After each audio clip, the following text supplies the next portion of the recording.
One day, James had to wait at the station till Edward and his train came in. This made him cross. Late again! Edward laughed and James fumed away.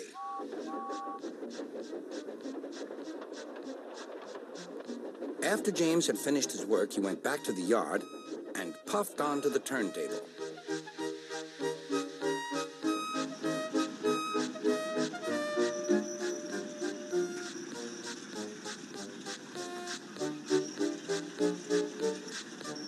He was still feeling very bad-tempered. Edward is impossible, He grumbled to the others.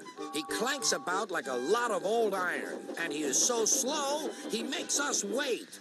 Thomas and Percy were indignant. Old iron? Slow? Why, Edward could beat you in a race any day. Really, said James. I should like to see him do it.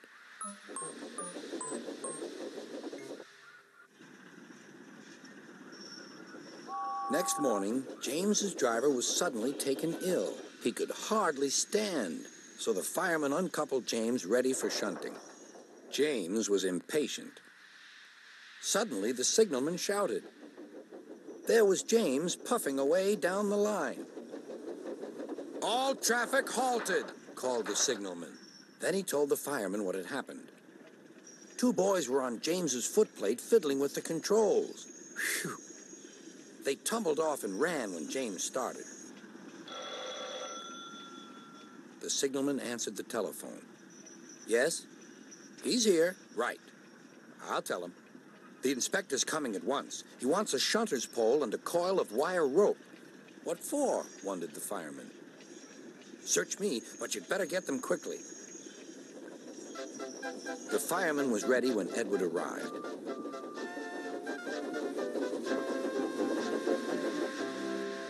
The inspector saw the pole and the rope. Good man, jump in. We'll catch him, puffed Edward. James was laughing.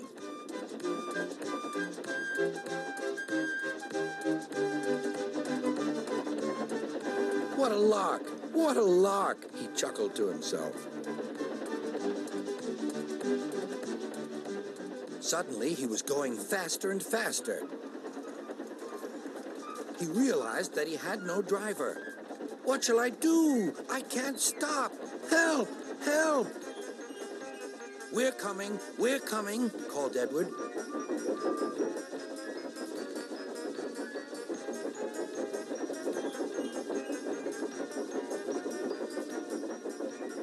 Edward was panting up behind with every ounce of steam he had.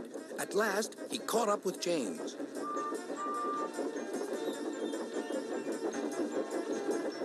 Steady, Edward, called his driver.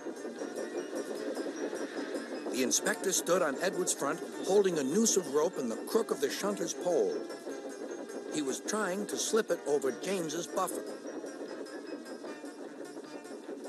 The engines swayed and lurched.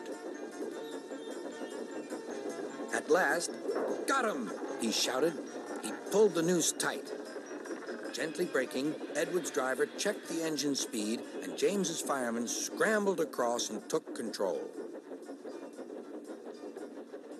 So, the old iron caught you after all, chuckled Edward. I'm sorry, whispered James. Thank you for saving me. You were splendid, Edward. That's all right, replied Edward. The engines arrived at the station side by side. Sir Topham Hatt was waiting. A fine piece of work, he said. James, you can rest and then take your train.